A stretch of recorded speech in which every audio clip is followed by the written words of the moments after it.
Welcome to the Code of Entry podcast, where we cloud the issues with facts and help you upskill to stay on the digital edge. Here's your host, Greg, with the latest. Hey team, Greg here with your Code of Entry podcast. Thanks for joining us. Today, I'm planning to talk to you about something near and dear to my heart. I guess like always, I want to talk to you about some cool resources. So not so much teaching you about any task or talking about search engine optimization or digital marketing or coding or anything, but really just some tools that I found online that help get things done, right? Because work smarter, not harder is something that helps us all in life, not only to get tasks done and save us time. Maybe we can, go spend some time with family, but also increase margins. We're in business to make money and take care of things. So anything that we can do, any resources that we can find that'll help with that are great. So I plan to go through a list of things from some outsourcing websites that I like to a tools website that I love, a place to learn some things, a place to get some resources, and just maybe a rant at the end about why you shouldn't be using some softwares like a Kaspersky or working with companies like Huawei, or why TikTok was even such a bad idea. So we'll get to that right after this. We just wanted to say thanks for listening and remind you to follow, like, and subscribe to Code of Entry on all your favorite channels. We appreciate having you on the team and any help reaching out to others. Always remember, we're here to help you, providing cutting-edge digital insights into this ever-changing industry. Now back to the show. Hey, so cool resources. What are some things that I use and love and that we use here at Code of Entry to help us out, or just things that I like to look at online? So first cool resource, I'm going to talk about two different services for outsourcing your work. I guess three. First, you can always hire Code of Entry. All right, shameless plug complete. But really first would be Fiverr. So Fiverr, it's Five with two R's. Fiverr.com. You can find a ton of stuff on Fiverr. It's crazy. So it's great for getting a logo designed, or having somebody create content for your website, or getting a voiceover, or maybe you're listening to a podcast that has an intro, outro, and mid-roll audio that I bought on Fiverr, right? So it allows you to find professionals from around the world and get stuff done. Now, the interesting thing with Fiverr is you can categorize it by these levels of sellers. So you can say, hey, I only want the top rated person, or I want level 2, or just below that level 1, or new people that haven't been rated yet. And it's a risk reward proposition. So what I've done a few times in the past finding logos is I'll sketch out something that I kind of like. I'll find some other logos online, and I'm like, I like the looks of these things. What I'll do is I'll pick out some new folks and I'll just pay $5. That's why it's called Fiverr. Things start at $5. I'll pay $5 for some unproven people to give me 2 or 3 logo designs. And I'll pay $25 for one level 2 seller to give me one. And what I found is sometimes you kind of hit gold, right? Or hit pay dirt, where you find a person that's not rated highly just because they haven't been on the site. Not that they're not good. And you get a good graphic back, or they give you enough of an idea of a graphic back that you like it, but it wasn't implemented as well as maybe that level 1 seller. And what you can do is you can then hand the work off and over and get it completed. So Fiverr's pretty cool. You can use it for some backlinking services and stuff. I'll say for a lot of the digital marketing services, you have to be careful. I found a couple of good folks for content writing, but the backlink services by and large are garbage. Right. It's one of those get what you pay for instances where you end up with low quality backlinks that'll hurt you these days. Now, going back to the positive side, find somebody to do server maintenance for you, or write a custom plugin, or any technical skills that you can find. That's very easy to do. But it's some of those outreach services where, hey, I'm going to manually backlink for you. If it sounds too good to be true, it probably is. Right. But go take a look at it, Fiverr.com. They've got tons of categories of stuff, whether you need a life coach or a virtual assistant, or somebody to edit your videos after you make them, right? It's all on Fiverr. It's pretty cool. Now, another one that's a little less informal, so more formal. So if you have a large project you want to do turnkey end to end and you want to bring on a company to help you, or you have tasks that you do all the time and you want to bring in a freelancer or freelance company, that's probably somewhere like Upwork. So I used to use Elance. Elance merged into another company, which merged into Upwork eventually. So things like Upwork, there are a lot of outsourcing agencies out there where you can find good people to do good work. I'll say kind of the thing that I noticed though is if you're a non-technical person or you don't have a lot of expertise in an area, any of these outsourcing things can fall short, whether it's Fiverr or Upwork, because you can get got a little bit, right? You're trying to pay a little bit less than you would a brick and mortar company or a US based company in a lot of cases to get a job done. But stuff gets lost in translation. There's time zone differences.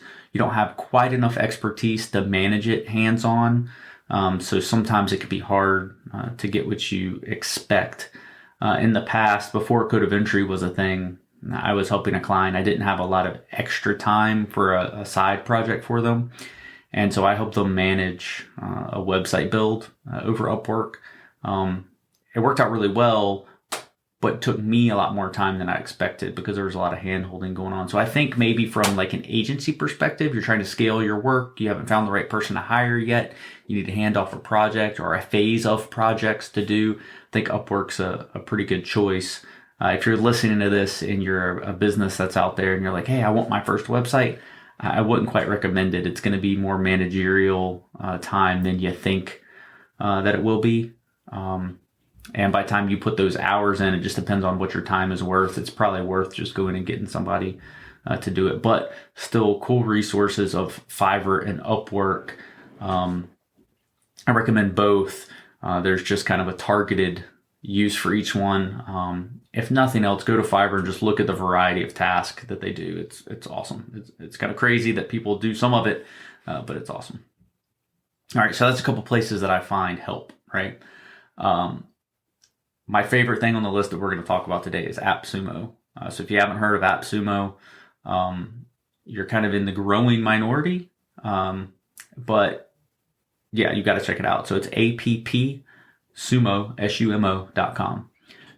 Go to AppSumo and just look. So they get great deals on a lot of up and coming like startup IT services. Some not so up and coming anymore.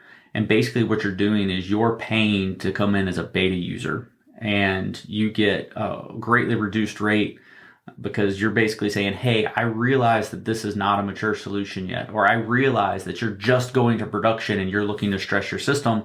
And so if it breaks, it's okay. But you're also saying, hey, I'm going to pay $49 for one code of AppSumo and I'll probably leave a review and give you feedback. So a lot of people in the AppSumo community, they call them Sumolings. A lot of Sumolings will leave like really in-depth reviews. One, it helps if you want to buy a code for these things. But two, it's really good for developers. So you can sign up your own product to be an AppSumo product too. A lot of stuff I've gotten over the years on AppSumo, WordPress plugins that automatically manage like mailing for you. An invoicing service that we used for a while here at Code of Entry, chatbots, a couple of different versions of chatbots just because they did different things well. God, the list goes on and on. And there's deposit photos, like stock photo codes. So you're able to go on deposit photos and instead of paying the primo you pay there, you buy basically a redemption coupon on AppSumo and you get a really reduced price. SEO tools like MarketMuse, a webinar system that I get free for life now. So these codes, the way that they end up working is some are lifetime deals. So you pay whatever the price is and you get access for life, and then they can make it so you can stack codes. So if you get 5, you get like unlimited as an example. So I've got pretty nice subscriptions for a lot of different services that have come in handy, and I do impulse buy because you never know what you're going to like tomorrow. And these things run kind of on a limited schedule, right? They're in there for a month and they're gone. Talking about it too much, but go to AppSumo and check it out. They've got funny videos too on each of the products and the product showcases. So unsolicited, unpaid plug, just a fan of AppSumo. All right, so what's next? I talk about upskilling quite a bit, and really you just need to learn things. Not a big fan of degrees. I do have some. I think really what you learn is how you learn. And I've learned that I learn really effectively with online things, videos that I can follow along. I can figure just about anything out if you show me where to start. So that's why I love Udemy, Udemy. Go to their website, and what you'll find there is if you're a new customer, like all of the courses are like 10 or 11 bucks. And these will be like 40 hours on a full stack developer bootcamp. It'll be, 40 hours of content on AWS cloud certifications, or, several hours on Kubernetes or Ansible or Docker or whatever else you're trying to stay kind of current with. I think right now in my box, I've got some courses going on for WordPress API and headless WordPress implementation, just because I haven't done it much. So I bought a $10 class. Awesome. I've got another one on automating tasks with Ansible, 2020 full stack developer bootcamp, because it's hard to stay current. So why not see what the latest is? There's another one, but I keep several classes going because they're like $10 at a time. So I pay $10 and I just get to it when I get to it. So I really love Udemy. You can find classes on a bunch of topics. A lot of them have had thousands of users who've rated them as well. So they do a good job of like asking students to rate. So you can find out which classes are good and which ones aren't. If you're interested in teaching, you can also put material up there, but I think it can be kind of hard to break through that layer of folks where if you're a proven Udemy content provider, you kind of get launched to the top because you have so many reviews behind you. But you can see the goodness in that as a student, right? One of the things I'll say is if you go and there's not a sale, wait. That's why I buy a handful at a time. If you go and you're a new student, you'll probably always get a sale. If you've bought some before, you'll go back and the class will be like hundreds of dollars. Well, wait, there's a sale at least once a month. Just wait until they're back to the $10, $11, $12 price range. You can get whatever you want. But Udemy's pretty clutch. There's a cell phone app so you can download lessons. So like if you're going to be flying on a plane or something, that's where I do a lot of my watching. Another pretty cool thing there. So the next couple of things I wanted to talk about are really IT related resources. So first is like a data science environment. So one of the things that you'll struggle with is you always have to set things up on your computer, right? Like, oh, hey, I want to script in Python. What's Jupyter Notebook? Let me download Jupyter Notebook. Or I want to learn the statistical programming language R. Okay, I need to install R. I need to install RStudio. Then I can start playing with my scripts and do whatever. Alternately, maybe you're a homebrew fan, right? No, I don't have to install anything. I can just go to homebrew and say, brew cask install RStudio. Okay, great. You're still putting things on your computer. It's still time to start up. Something like a Matrix DS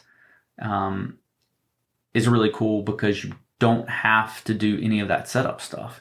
And it's already integrated with the code repository. So what you can do is you're like, hey, I need to work on an R project and I want to make a statistical model that solves something, right?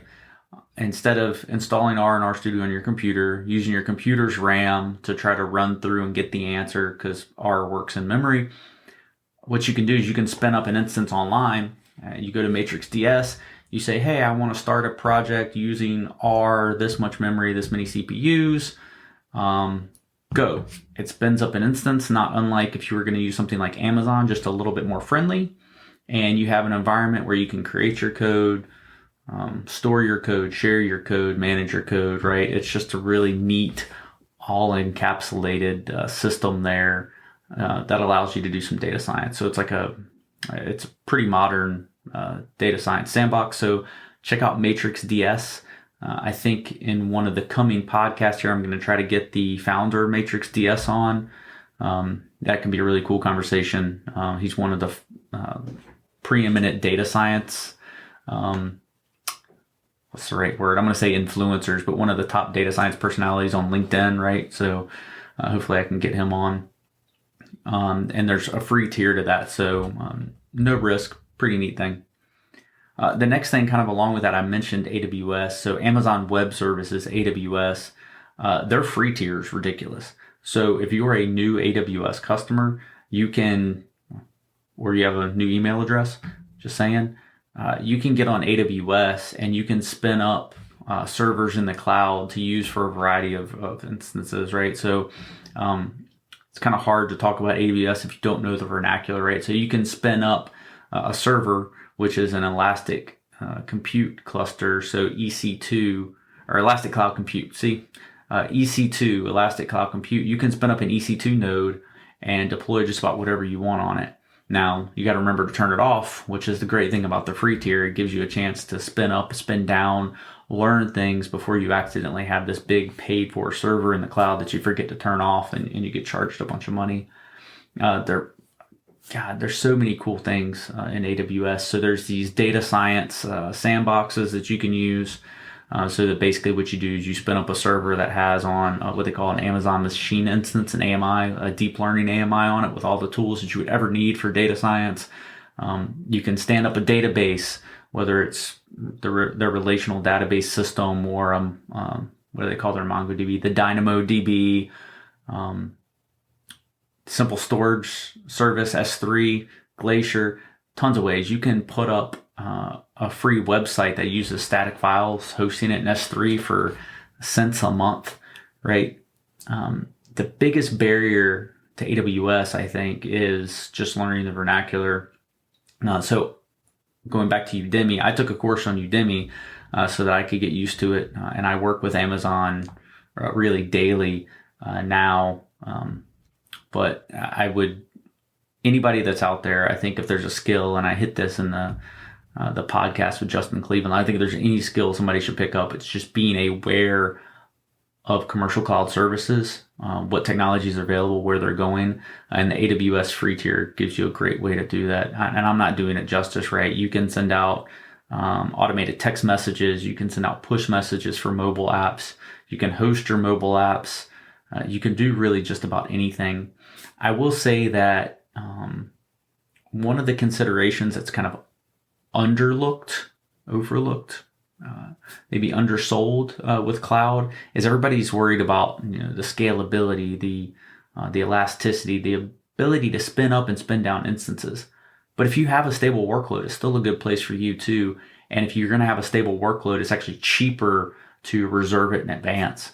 So the pricing is significantly less if you're going to reserve something. So if I know that I'm going to have this consistent workload running in the cloud all the time, instead of waiting a year to figure out that it cost me double because I didn't just pay in advance. Sometimes just pay in advance, even if it's close, right? Just pay in advance. You'll have dedicated resources. It's cheaper that way. And we'll talk a lot more about cloud services on the podcast. So I don't want to go too far there, but I just want to make sure I kind of hammer in like, hey, that AWS free tier is there for you to go and look and learn about things and really just kind of upskill yourself, because that's what Code of Entry is all about, right? It's figuring out where that digital edge is. Amazon is the leader in this space, right? If you look at the Gartner Magic Quadrant, Gartner rates companies on their ability to deliver and their level of innovation. Amazon dominates everyone else when it comes to the cloud space. So go use their free tier and learn. Okay, so something a little bit more fun. I'm a big fan of a website called Canva. And Canva allows you to go, and again, there's free resources. I don't pay for it. You can make kind of your pictures, your layouts, your logos for your socials, for your website. You can make flyers. You can make screenshots to put in your YouTube videos or anywhere in Canva. And they've got a lot of options that are free. So they added on where you can also do videos. So you can do like intro, outro videos, or just short snippets to use for anything, right? But Canva's great. I've used it for Code of Entry work. I've used it for, I'm a big Taekwondo fan, by the way. I've used it for Taekwondo school flyers. I've used it for Taekwondo scholarship flyers, social media posting for different Taekwondo stuff. So I got into it really to support my Taekwondo hobby and kind of spreading the word there. And then I'm like, wow, this actually has a lot more power. So we create all of the code of entry social media graphics in Canva, and it's great. There are some definite benefits to the paid version, but you get a lot out of the free version.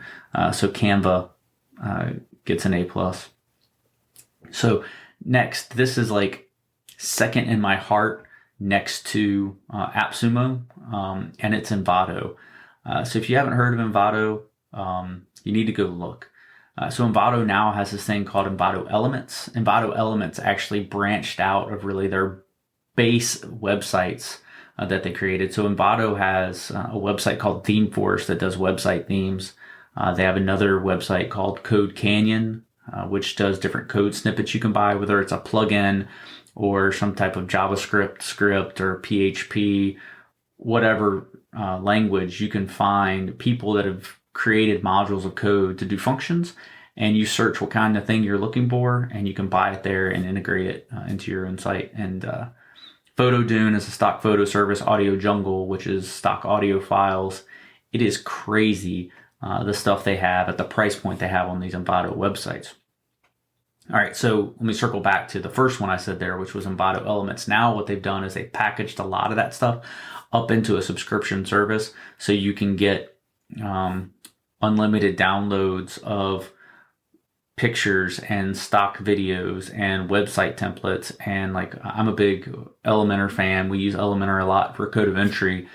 You can have pre-done Elementor templates that you go to WordPress, you install the Envato plugin, and it pulls them into the website and pulls in all the assets that you need.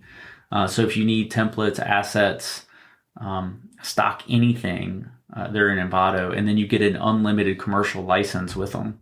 So yeah, it's pretty sick. And I think the trick there, you would think, well, it's a subscription. I've got this license, but if I cancel my subscription, can I still use it? It's actually expressly put in their terms that you can. What they do is when you download any of these elements or anything, it asks you to select which project you're working on, and then you're covered under the license. So yeah, Envato is awesome. Just go to their website and look around. You can find plugins that do anything, website templates that look like almost anything. Audio Jungle is pretty neat too. That's where like the music for the podcast at the beginning and end, I got that off Audio Jungle. So it's super cool. All right, next thing is not really a secret. I just want to, throw it out there. The Adobe Creative Cloud Suite. The Adobe Creative Cloud Suite makes sure that you can have Photoshop and Adobe Premiere and Adobe Audition and After Effects and any other Adobe thing that you want. Dreamweaver, if you're an old school website builder, right? You can get access to all of those for one subscription fee. I use the Creative Cloud Suite a lot. I get my money's worth there.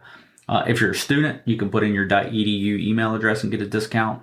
If you're an educator, you can do the same thing. It's still reasonably priced compared to the old days when you would go buy, $300 Photoshop CD that would be out of date. And I just dated myself because I said CD. But the Creative Cloud Suite is awesome. You download a plugin to your computer. You can pull them down and get to work doing just about anything that you need to do for digital design. So I recommend that to anybody that's going to be doing serious work. There are free programs out there, but this is an instance kind of the Fiverr Upwork conversation where you get what you pay for. So the last thing I wanted to talk about for kind of cool tools was really going to be hosting providers. So I've bumped around between hosting providers over the years, and I think right now I've kind of settled on using SiteGround for a lot of our WordPress work. Hey, truth in lending, I don't think they're perfect, but hey, they've got an integrated CDN. They do caching pretty effectively. The uptime's reliable. The site speed is fast. I'm still not convinced on some of their kind of arbitrary hurdles that are in the background. Like there's a mailing plugin I like to use on WordPress that I can't use on them. I don't know why they block it, right? We'll figure it out. It's not a big deal. The email can be a little interesting. But as far as like site speed and reliability to keep my sites up, I think they're my favorite so far. The cheapest I found out there is HostGator. And I have a love-hate relationship with HostGator because, hey, I love cheap. And I really like how they work on some of their lower price shared hosting accounts, right? Everything just, it works. That's fine. But you don't get a lot of performance. As soon as you go to kind of virtual private server land with them, it is largely unmanaged, non-performant, disappointing. And that's really all I can say. So, if you're on a small shared account and you want to get started, hey, HostGator is a great place to go. If you're on a bigger site, I'd probably recommend something like a SiteGround or starting to investigate more Amazon's Light Sail, to go back to those AWS services earlier. So Light Sail is neat. It's gotten a lot better in the last year because it is fairly new. So that's Amazon's VPS service. So, a year ago, I would have been like, no, stay away from Light Sail. It has gotten a lot better. I think you can scale up to like 5 servers now and do some load balancing and stuff. So it's probably this paradigm where I would go from, beginner, not a lot of traffic, doing some web stuff. Okay, HostGator shared account. Next to a SiteGround kind of mid-range site, large enterprise site. And I say large with air quotes. Okay, medium business website would probably be like a Light Sail. Then when you get up to enterprise site, you're probably good enough to do your own evaluations there. You just have to start thinking about whether you want dedicated servers, how you want to scale, what the load really is on your site, whether you need to be able to burst for different periods of the day. But that's really my hosting providers thing here. There's so many hosting providers out there, and I'm sure you're listening to this, you're like, oh, but I use A2 hosting, or I use Bluehost, or I use GoDaddy. All right, if you use GoDaddy for hosting, I'm sorry, but we're never going to agree on anything, by the way, because not the host. All right, but there are a lot of hosting providers out there. It's hard to go wrong. They're just ones that do things better than others, which when we get into the episode on talking about the cloud, that's really the cloud provider thing, right? Like everybody does something well. And it's figuring out what you need done. And if you need kind of a balanced look, there's probably one person that outperforms most people in one area, or kind of overall. So go for that one. So, what did we talk about? Went down some cool resources, and I'm sorry, it was just kind of stream of consciousness. It was just stuff I want to share because I think what gets kind of caught up and keeps people from succeeding is you don't know what you don't know, right? So I wanted to share some things that I like. So for outsourcing, I was like, hey, Fiverr and Upwork came to mind for just deals on neat software that you might be able to get in on the ground level and get a lot for what you paid. AppSumo was awesome. If you want to learn anything and you don't necessarily care about the degree but want to pick up the skills, that's where Udemy comes in. You're interested in doing some development online, some data science stuff, Matrix DS is phenomenal. Start playing around online and learning Amazon. That Amazon free tier is great. Amazon and cloud in general dominates everybody else. So I could go through and it's like alphabet soup, all of their services, but just go look, figure it out for yourself. If you have questions, hey, reach out to us. Happy to help anybody, anytime. Then it's like, hey, how do we make these pictures and stuff online? I could use the Adobe Creative Cloud, which I talk about later, but just use Canva.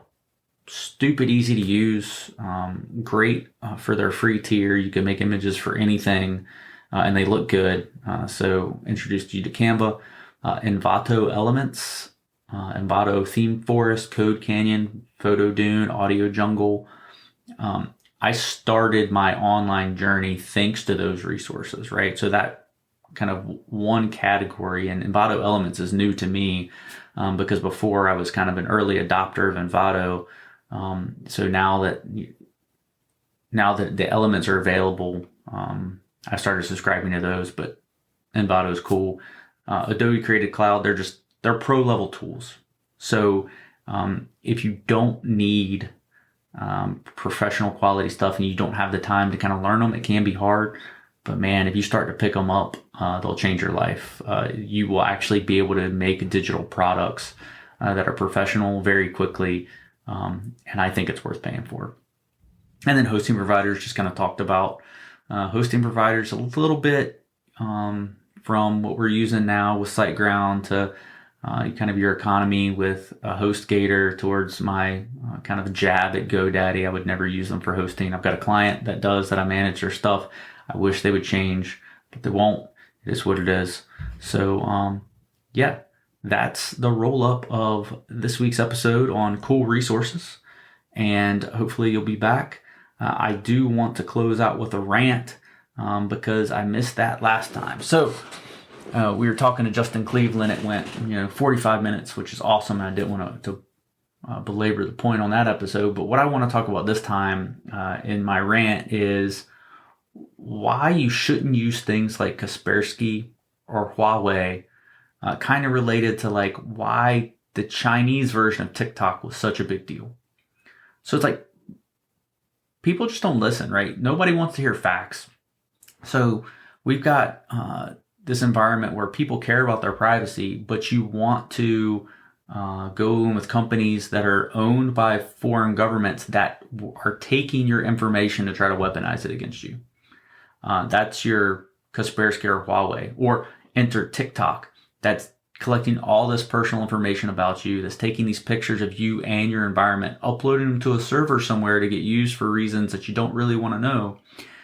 And it's a big deal when our government tries to block that. So it's a big deal when we try to block Huawei. Hey, so what? We might be behind 30 days going to 5G because we blocked Huawei and it was going to take us longer to investigate it with another company. Okay, big deal. But what you have with Kaspersky and Huawei is you have companies that are in the supply chain for the manufacturing of their product and are able to violate your privacy in a ton of ways and use the data for a lot of malicious purposes, and you'll never even know it. And it's worth it to let someone take care of you and just say, hey, let's ban these products. But hey, if you want to go download Kaspersky right now, you can go online and do that.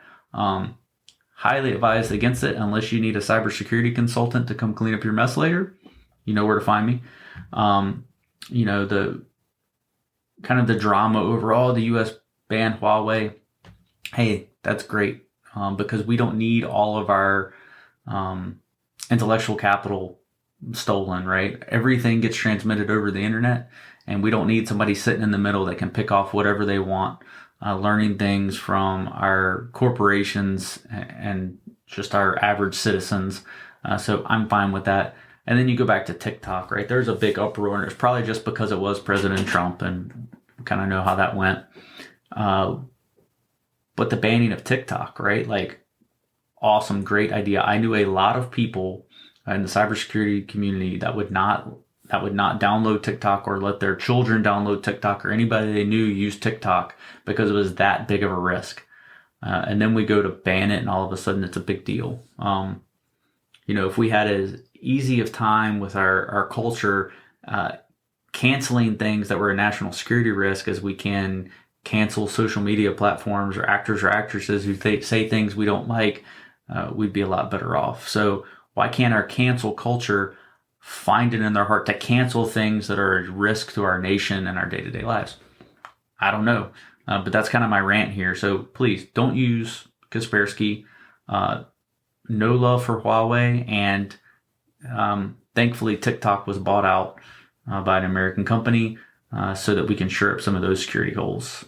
Because, when it comes to other governments owning or directing companies that collect a lot of information on Americans, you just can't be too safe. So that's my rant. Wrapping up the episode, cool resources, and hope that you find your way back to the podcast next time. So we're going to talk about a little bit about the cloud. I'm going to give you an intro, kind of a crash course into some of the different cloud providers, what they offer, why you might want to pick one over another one, some of the certifications that are out there and which ones I think you should invest some time in. And we'll hit another rant, probably another little bit more political on that one. I just want to talk a little bit about the Capitol riots because why not? All right. Thanks. Take care. Keep hustling.